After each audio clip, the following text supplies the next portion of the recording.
Today on the channel, we are going to grade every box score from week one. All right, one of the best parts of the week.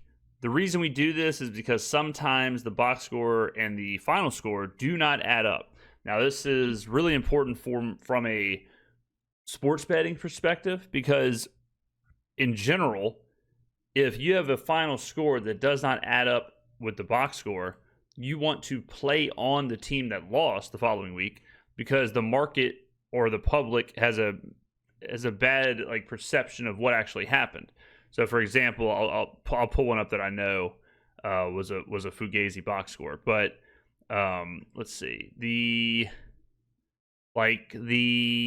Texans Rams. All right, let's take a look at this one. I don't know if this one ended up being as bad. No, this one didn't. Let's see here. I know Atlanta and Tampa was the one. Let me pull that up. So Atlanta and Tampa. So let's see if the box score here. Yeah, so Atlanta has 358 yards of offense. Tampa has 260. Atlanta had better YPP, which is yards per play, 5 to 4.6. 289 yards passing to 159, which is 6.7 yards per pass compared to 4.8. They didn't run the ball well. And then time of possession, they had 35 minutes and 12 seconds compared to Tampa's 24-48. First downs, Atlanta had 23. Tampa had 16. Total plays, they ran 71. Tampa ran 56. So it's like, how the hell did Tampa win this game? No turnovers, right? So this is an example where Tampa's 1-0, Atlanta's 0-1, but the box score doesn't really tell that full story. So Atlanta's a team you'd want to play on this week, and Tampa's a team you would potentially want to fade. But that's just an example. We're going to go through every single one of them. Some of them are just, it is what it is, right? Some of them are like, all right, that one's okay. We're going to start with the Thursday night game, Dallas and Philly. All right, first downs, 22 Dallas, 20 Philly. Total plays, 56 Dallas, 62 Philly. Total yards, 307 Dallas, 302 Philly. Drives were the same. Yards per play, Dallas was 5.5. Philly was 4.9. The three most important stats, I think, are yards per play, turnovers, time of possession, and then yards would be next.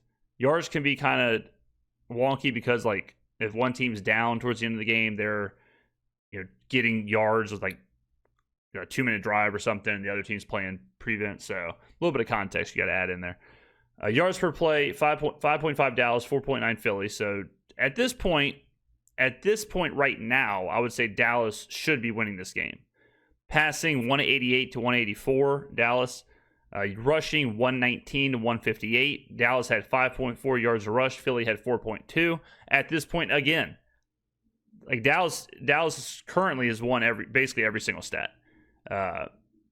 Penalties, Dallas had 4. Philly had 9. Red zone, Dallas was 2 for 3. Philly was 3 for 3. But here's the two big ones for this game. Turnovers, Dallas had 1. Philly had 0. So Philly's +1 in the turnover margin. And time of possession, Philly had 34-52. Dallas had 25-08. I don't think this is a false box score per se, but Dallas definitely could have won this game. It probably should have been a 1-2 point game, one way or the other. The turnover, the time of possession probably balances out some of the counting stats, but Dallas was pretty good in this game. And, third down efficiency, Dallas was 7 for 11. Philly was 8 for 13. Dallas was 0 for 1 on fourth down. Philly didn't have a fourth down. So pretty good performance from Dallas.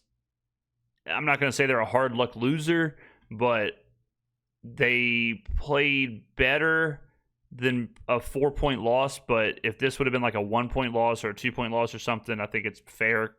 Or if Dallas would have won by 1 or something, I think it would be fair too. All right, Kansas City and the Chargers. Now, you can have so we'll see how this one plays out, but you can have a fake box score where a team loses, but they should have lost by a lot more. That also counts for a fake box score. I think Carolina's actually is like that. All right, first downs, Chargers 22-18. Total plays, Chargers 62-58. Total yards, 394 to 347. Yards per play, 6.4 to 6.0. I actually thought this game, so the Chiefs were better than I thought they were in this game. Let's see. Rushing 90 to 98, 3.6 yards a rush for the Chargers, 5.8 for the Chiefs. I would assume that's a lot of Mahomes. is why that number's so high. Penalties, Chargers had 6, Chiefs had 10. Time of possession, 32-44. Chargers, 27-16. Chiefs, no turnovers for either team. This is about right. I would say this is probably just exactly what it should have been. Yeah, Patrick Mahomes was 6 carries for 57 yards for a 9.5 average, which brought the average up. The rest of the team didn't do much. Pacheco, 5 carries for 25 yards, 5 yards per carry. Kareem Hunt, 5 for 16, 3.2 yards a carry. So the rushing is a little bit of a fugazi stat, but this is right. I think this shows me a Chargers win, and that's what it was. So that one is a correct box score. All right, next up, now we start with the Sunday games. Cardinals, Saints.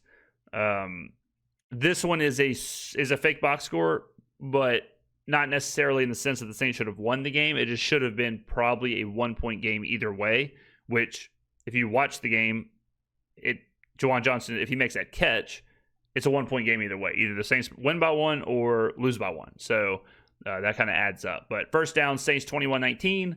Total plays, Saints 69-61. Total yards, Saints 315 to 276. Yards per play, not great for either team. A lot of check down, a lot of dink and dunk, which we knew going into the game.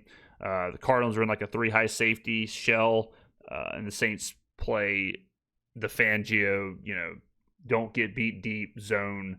Everything's underneath. So both teams just kind of took what was given to them. But 4.6 yards per play for the Saints, 4.5 to the Cardinals. Passing, 208 to 130. Again, bit fugazi because of the last couple of drives from the Saints where they're just spinning the pill. Spencer Rattler threw the ball 46 times.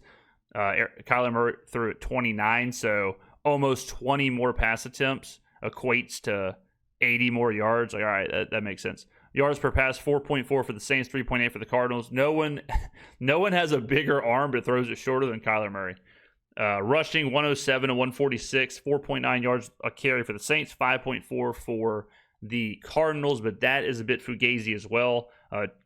Trey Benson had like a 59-yard carry, but that was it.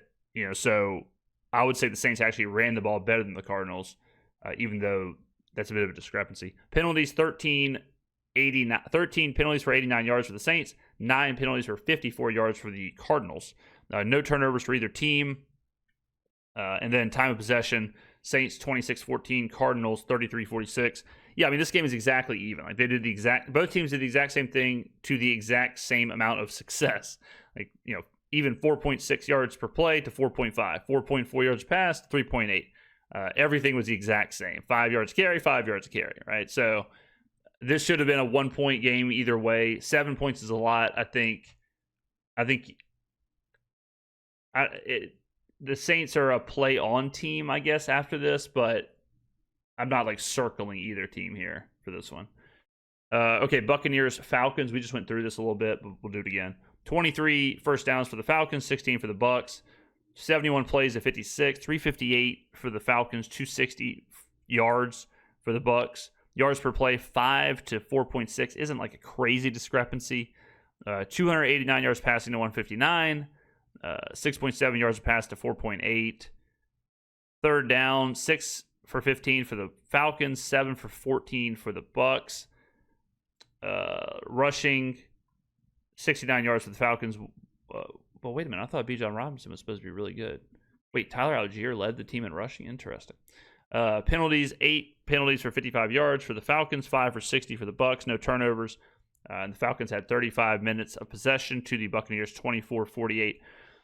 Yeah, I mean, the Falcons probably should have won this game. I would say they definitely should have won this game. I would consider this a hard luck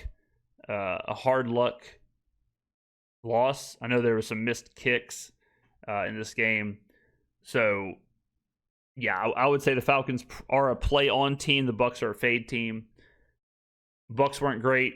Falcons weren't great, but the Falcons probably deserve better. So, the Falcons are our first, I don't know if they're our first true Fugazi box score, but definitely a Fugazi box score for the Bucs. Bengals-Browns, I think this one's going to be similar. Bengals, I know they had 7 yards in the second half. It's crazy. You have 7 yards in the second half, and you win the game. First downs, how about this? 22 first downs for the Browns, 11 first downs for the Bengals. Browns almost doubled them up on that.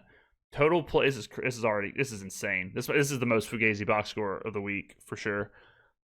Total plays 71 for the Browns, 49 for the Bengals. Yards per play, man, this one is nuts. Yards per play, 4.6 for the Browns, 2.9 for the Bengals. Almost 2 full yards of discrepancy. Passing, 278 yards for the Browns, 95 yards for the Bengals. Jesus. 5.9 yards a pass for the Browns, 3.7 for the Bengals. Rushing, neither team did anything, 49 yards to 46 yards, 2 yards a carry for both teams. Red zone, both were 2 for 3. Penalties, both had 7. Turnovers, here it is, Browns. 2 turnovers and some missed field goal situation. Browns had the ball for 35-49. The Bengals were 24-11. Jesus. Yeah, this is a big-time Fugazi box score. How the hell did the Bengals win this game?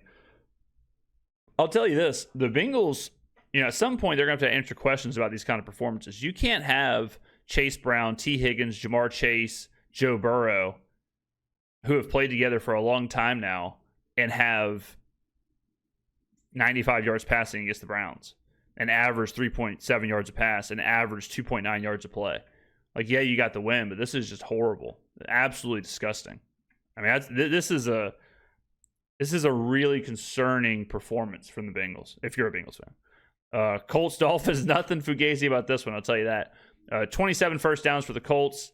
They scored on every single possession, which unbelievable. 12 first downs for the Dolphins. Total plays 70 to 46. Total yards 418 for the Colts, 211 for the Dolphins. 6 yards of play for the Colts, 4.6 yards of play for the Dolphins. Kind of crazy that the Browns-Bengals were a bigger yards per play discrepancy in this game.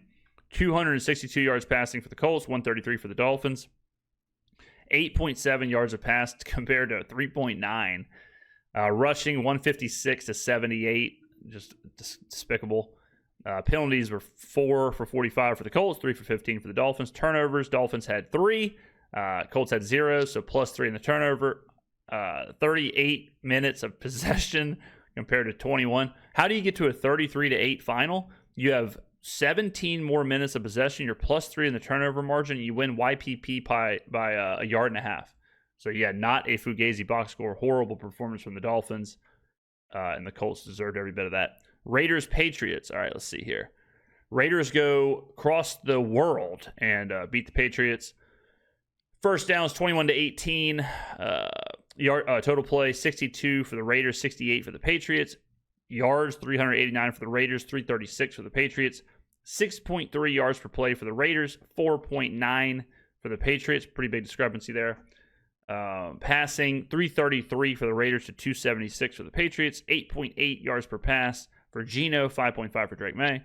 Rushing, 56 yards for the Raiders. Wait a minute, I thought Ashton Genty was supposed to be. Never mind. 60 yards for the Patriots. Penalties, 9 for 81, 8 for 70. Turnovers each had 1.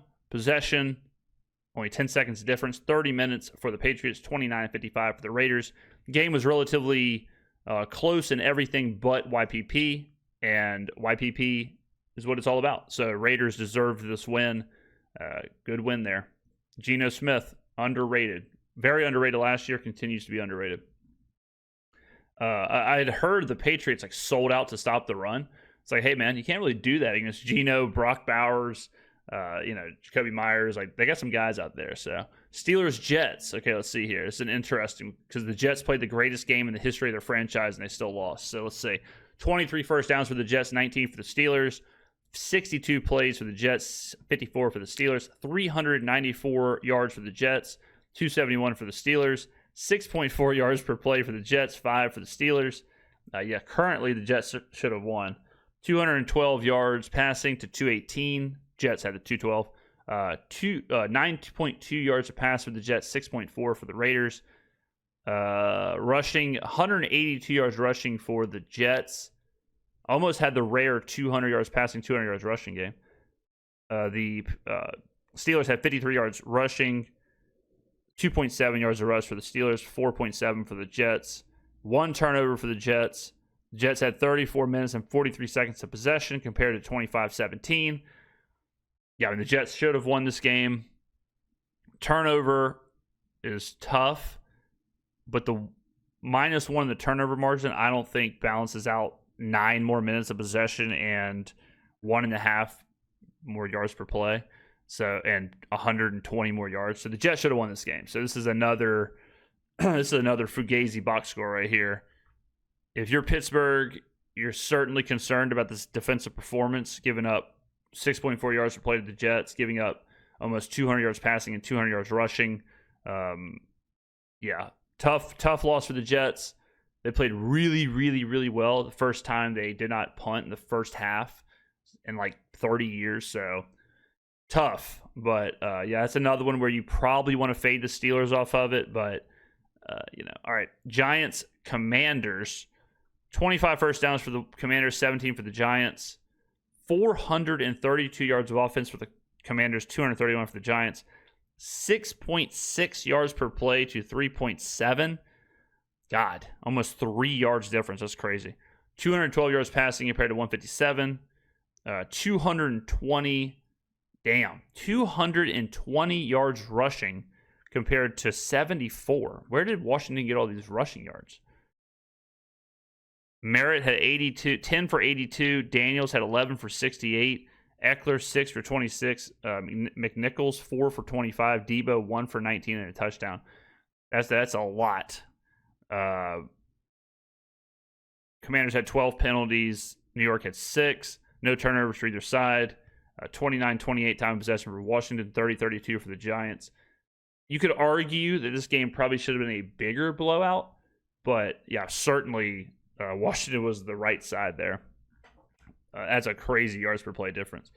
Carolina and Jacksonville, 19 first downs for Jacksonville, 15 for Carolina, 63 total plays to 61, 378 yards for Jacksonville, 258 for the Panthers, 6.0 yards per play compared to 4.2.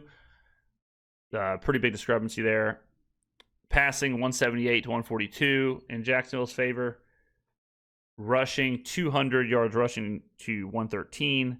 11 penalties for Jacksonville, 4 for the Panthers. I think it's interesting if you go and look at all these teams with a new offensive head coach, those teams had a ton of penalties. Liam Cohen set 11 penalties for the Jags. The Saints had, 13 penalties. I know the Bears are having a ton of pre-snap penalties on Monday night. So turnovers, 3 turnovers for the Panthers, 1 turnover for the Jags. So the Jags are +2. Jaguars had 31 minutes of possession compared to 29 minutes for the Panthers. Jacksonville, a deserved winner here. Carolina, look, I've talked about this a lot. Bryce Young is really, really bad. And he has been really bad now for going on 3 years. He had 3 quarters of average play last year at the end of the season, and people were so quick to say he figured it out. The problem with Carolina, yes, is Bryce Young, but also they had the worst run defense in the history of the NFL last season. They were the only team in the NFL to give up 500 or more points last season. They brought back the defensive coordinator, and the first thing they do is give up 200 yards rushing to the Jaguars. The Panthers' problem is the roster. The problem, it's Bryce Young, but it's also the defense. It's also the run defense. Drafting Ted McMillan was flashy and fun, but I'm not sure if that was the problem. I'm not sure if number 1 wide receiver was the answer to what this team had going on. They are really, really bad. So Warren Sharp, pulled up this Warren Sharp tweet. He, out of all 30 week 1 quarterbacks, this is before Monday night, when not pressured in the first half, Bryce Young ranked, when not pressured, dead last in EPA, dead last in success rate, dead last in yards per attempt at 3.6, dead last in passer rating at 27.5. 3.6 yards per attempt when not pressured in the first half of a freaking game. Guys, this Bryce Young thing is ridiculous. When you go and look at last year, and remember, all we heard was how Bryce Young turned the corner, right? This is his last 3 games. And I had to choose these last 3 games because before that, he's on a 4-game losing streak. These are the games where people were like, damn, Bryce Young just turned it around. He won at home against Arizona in overtime. 17 for 26 for 158 yards. That's 6 yards per attempt with a 65% completion percentage, 2 touchdowns, no picks. That's a 79.8 QBR. QBR doesn't really matter, and he was sacked 3 times. Then they lose 48-14, 15 for 28, 203 yards. That's 53% completion, 7.3 average, 2 touchdowns, no picks for a 57.2 QBR. And then finally, they beat Atlanta in overtime, 25 for 34, 251 yards, 73% completion, 3 touchdowns. This is his best game by far as a pro. But those 3 games, like the Atlanta game is fine. That's a good game. But 17 for 26 for 158 and 15 for 28 for 203, and people were ready to anoint this guy as here. He ain't. All right. And the Panther love, the Falcons love is just ridiculous, man. And it's amazing how 1 week, and Carolina's the worst team in the NFL. Oh, their run defense is horrible. Oh, their overall defense is horrible. Who would have guessed? Oh, Bryce Young's continues to be bad. Who would have guessed? That Warren Sharp tweet is crazy. I'll read it again. Out of all week 1 quarterbacks, when not pressured in the first half, Bryce Young ranked dead last in EPA, dead last in success rate, dead last in YPA, dead last in passer rating. Ridiculous. 3.6 yards an attempt. All right, let's keep going. Titans Broncos. Interesting one here, because this one's probably Fugazi for the Broncos. It's probably Fugazi where the Broncos should have won by more. 20 first downs to 7. 71 total plays at 55, 317 yards for the Broncos to 133 for the Titans, 4.5 yards per play to 2.4. Like, a lot of people are going to see this and be like, damn, the Titans played tough. Damn, the Titans were right there. Damn, Cam Ward must have something. And then you see this and you're like, damn, the Titans played horrible. 7 first downs in the entire game, 2.4 yards per play. I understand it's against Denver, but Jesus. 62 yards passing for Cam Ward to 1. That's 1.8 yards per pass, ladies and gentlemen. 62 yards passing on 12 of 28. 1.8 yards per pass. That is crazy. Rushing 151 for the Broncos, 71 for the Titans.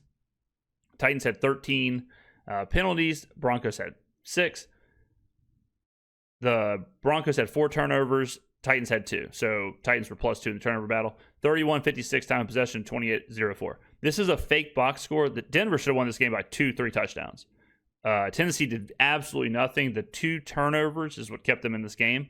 But, man, 2.4 yards per play and 1.8 yards per pass. Yuck for Tennessee. Yuck. So Denver is a play-on team. Because people are now, like, this is what I'm talking about. The narrative out of that game is going to be, well, maybe Bo Nix isn't that good. Well, maybe Denver's not that good. They almost lost to Tennessee. But you see that box score and you see what really happened. 49ers, Seahawks. I think this is another fake one. Maybe not. San Francisco, 24 first downs to 14. 72 total plays to 50. 384 yards to 230. 5.3 yards per play to 4.6. 119 yards rushing to 84, which is 3.3 yards per rush to 3.2. 9 penalties for the Niners, 4 for the Seahawks. Both had 2 turnovers, so that balances out. 37-58 time of possession to 22 in favor of the 49ers. So this isn't really a fake box score, I guess, but the Niners probably could have won by a full touchdown. They won by 4.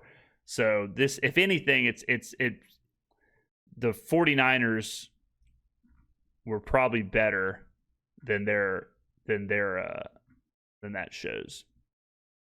Okay, got a couple more here. We got Lions Packers. Packers won 27-13.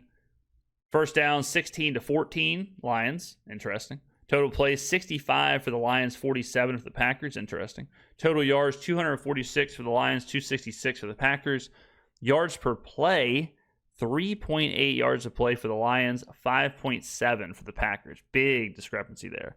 Passing 200 yards passing for the Lions, 188 for the Packers, but that's on 39 attempts for Goff, 22 attempts for Jordan Love. Rushing 78 yards rushing for the Packers, 46 yards for the Lions. The Lions ran the ball for 2.1 yards a carry, Packers 3.1. And then time of possession, the Lions had the ball for 35 minutes. The Packers had it for 24. I think the Packers should have won this game just because, they were, and the Lions had a turnover. So the Packers were +1 in the turnover battle and had almost 2 full yards better YPP, which equals a Packers win, in my opinion. But I'll say this about the Lions. The issue with the Lions is not Ben Johnson. The issue with the Lions is that offensive line. Ragnow leaving, the offensive line being shuffled around, and all of a sudden they have a 2.1 yards per carry. Last year, the Lions were like the Eagles. They ran it down your throat, couldn't stop them. If the Lions can't do that, they're not going to be successful. You lose the turnover battle, you lose YPP by that much, you're going to lose games. So Packers were a deserving winner there. All right, let's keep going here. We've got Texans-Rams. Texans-Rams 14-9. Rams win. Defensive game. Texans seem to be a under team, seem to be a defensive team where you just play their unders every single week. 18-18 first downs, total plays 57-57. How about that? Even game right here. 18-18 first downs, 57-57 in plays, 296 to 265 yards in favor of the Rams, 5.2 yards per play to 4.6 yards per play, 224 yards passing to 151 in favor of the Rams. Both had 3 sacks, 72 yards rushing for the Rams, 114 for the Texans. Rams had 2.9 yards of rush. Texans had 4.2. 11 penalties for the Texans, 7 for the Rams. 2 turnovers for the Texans, 1 for the Rams, so +1 for the Rams. 28-35 time of possession for the Rams, 31-25 for the Texans. The turnover. Like, everything's really equal, and then you have 1 turnover in favor of the Rams. Rams win by 5. Makes sense to me. Texans, it's very similar to the Bengals, where it's, I know the Texans have offensive line issues, but when you have C.J. Stroud, when you have Nico Collins, when you have that team that's been around, that's been with each other for a while now, you're going to have more offensively. But, yeah, box score tells the truth there. Rams should have got the close win, and they got the close win. Sunday Night Football, already probably the game of the year. Hard to imagine a game's better than this. 29 first downs for the Bills, 19 for the Ravens. Total plays, 78 for the Bills, 50 for the Ravens. Yards per play, 6.4 for the Bills, 8.6 for the Ravens. 8.6 yards per play is absolutely insane. 2.2 yards per play difference. Jesus. Buffalo, your defense, yuck. 389 yards passing for Josh Allen, 194 for Lamar. Rushing, 108 for the Bills, 238 for the Ravens, which is an 8.2 yards per rush compared to a 3.5 yards per rush. Mercy. Turnovers, Derrick Henry had a fumble. 1 turnover for the Ravens, none for the Bills. 25 minutes of possession for the Ravens, 34 for the Bills. I think the Ravens were slightly unlucky to lose this game. You have 8.6 yards per play. The time of possession and the turnover is worth noting, but I don't know if it might balance out a little bit, but the Ravens probably should have won this game by a little bit less than a touchdown, somewhere between 1 and 5.25 points or something like that. But crazy, man. Crazy to have 8.6 yards per play and 8.2 yards a carry, 432 yards of offense, and you lose the game. On the road.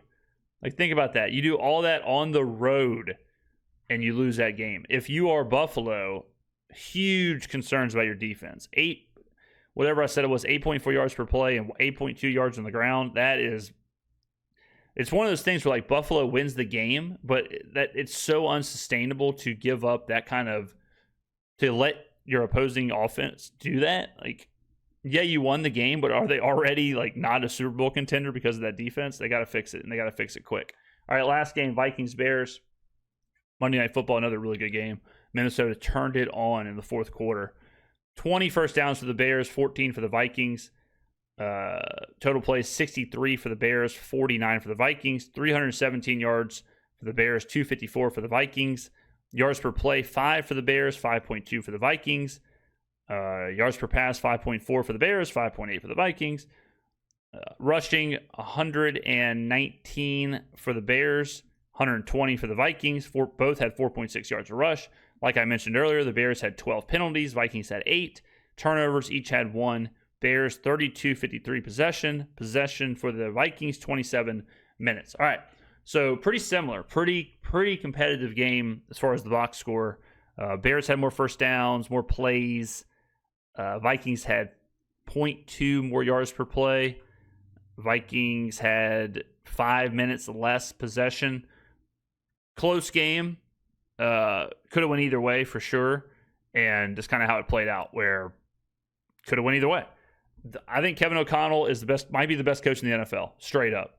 His halftime adjustment, him and Brian Flores, what they did to Chicago in the second half, insane. He is so good. Big win for Minnesota. Big win for J.J. McCarthy. At halftime, I think every single person in Minnesota was, remembering the good days with Sam Darnold. And Kevin O'Connell did what he had to do. Caleb Williams, super erratic. Caleb Williams, and I don't mean erratic, just straight up missing throws.